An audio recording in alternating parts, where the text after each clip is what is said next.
چھوٹے بچے ہیں اور چھوٹے بچوں کی عمر بھی انہوں نے بیان کر دی، 3 سال 4 سال اس طرح کے بچے عام طور پہ بالکل ہی جو نماز کو بھی کسی طرح سمجھ نہ سکیں، ان کو لانا اور پھر صف کے بیچ میں کھڑا کرنا، کیا کہیں گے آپ؟ دیکھیں، اگر ہم شفیق بھائی اپنے بچوں کی صحیح معنوں میں تربیت کرنا چاہیں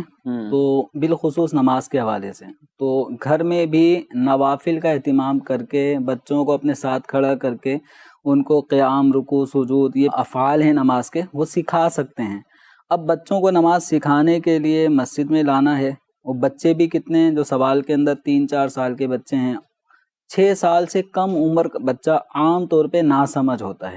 اس کا شور شرابہ کرنا، کھیلنا، صف میں گھومنا پھرنا، یہ کیا ہوتا ہے کہ اس کی اپنی نماز تو ہو ہی نہیں رہی، اس کے صف کے درمیان کھڑے ہونے کی وجہ سے گیپ آیا، اسپیس ہو گیا، خلا ہو گیا۔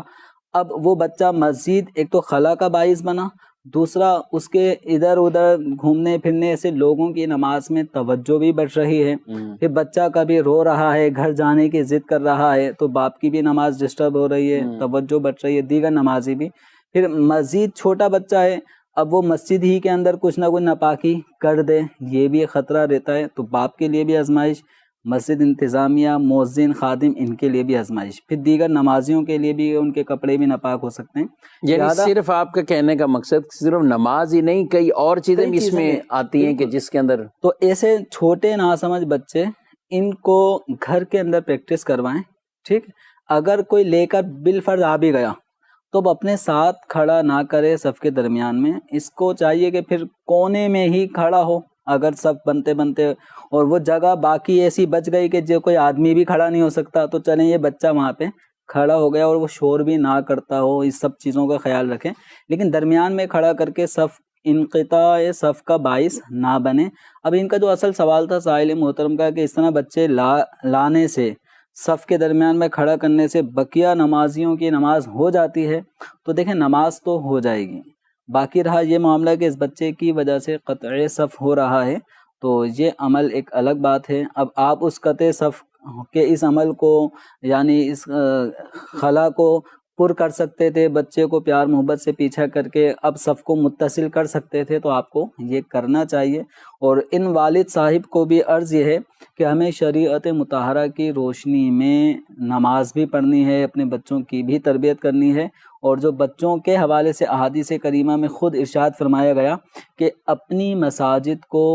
پاگلوں اور ناسمجھ بچوں سے محفوظ رکھو۔